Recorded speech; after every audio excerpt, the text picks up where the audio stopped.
we have a coal mine in Latrobe Valley, you know, like all of that's coal mine land. And when they started building that, there was a fellow that went to church, and he was one of the builders back then. And I said to him, you know, where were the Aboriginal people? And he goes, oh, I don't know, I didn't see anyone. We didn't see anyone when we were building the coal mines. And he said the coal was just on top of the land. You could just strike it like that and it would go up in flames. There was coal all over Latrobe. But there was no Aboriginal people around back then when they built it. So they would have shipped them off, moved them from the land, and took the land and built it for their own needs. The coal mines went on for many generations. My father worked there, and it was a social thing. You know, like they worked there. You know, I grew up with a lot of those coal mine kids. My father was a coal miner. And it was a social thing. We met every year, we hung out, we did the same thing every year. They finally closed it after there was a fire. Yeah, and there was a lot of issues and things that went on there when the fire happened. Coal can burn for a long, long time. Probably still burning. Yeah.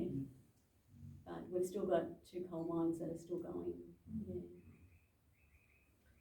I suppose my thoughts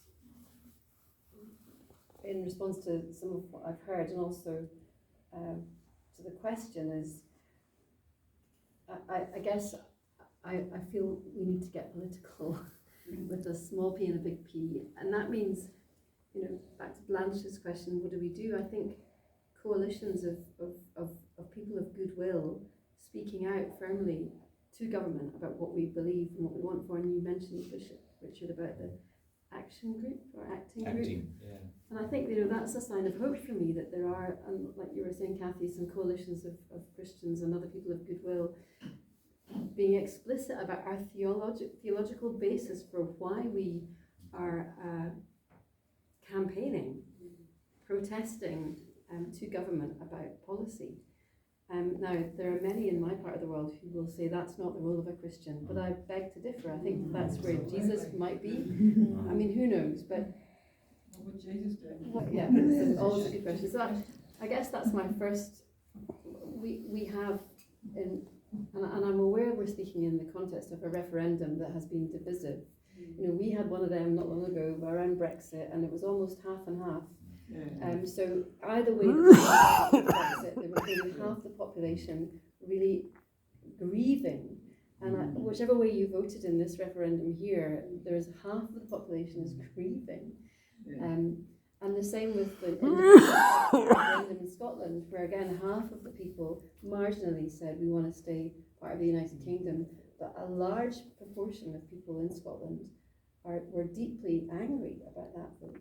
So politics can be divisive, and I guess the role of us in faith organisations and others who share our values, people of goodwill, whoever faiths, to find a common and to take common actions then, so back to the whole mediation, reconciliation, to learn what it means to really be heard, to learn what it means to listen so that you understand, not that you necessarily agree, but to listen to that deep discomfort.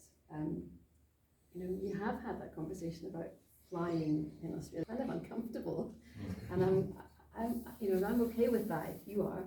It doesn't mean that I'm going to judge or that I'm taking any high moral ground here at all. Look at me, I've got about 10 flights under my belt in the last 3 weeks.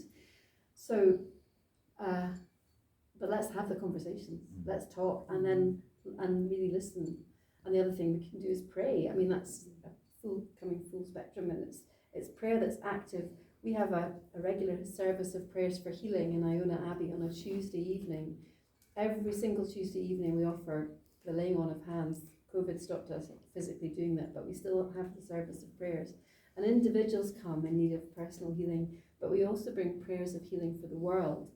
And that's where prayer and politics really mix. We pray for a just world for all peoples, and it gets crunchy because we have different opinions, but that's okay. So I think prayer and politics need to come together here. And across the globe, hey, look at the coalitions. Having been with you here, I feel a very strong affinity to what you're doing here in Gippsland and with the Abbey here. let's build on that. Let's build global coalitions.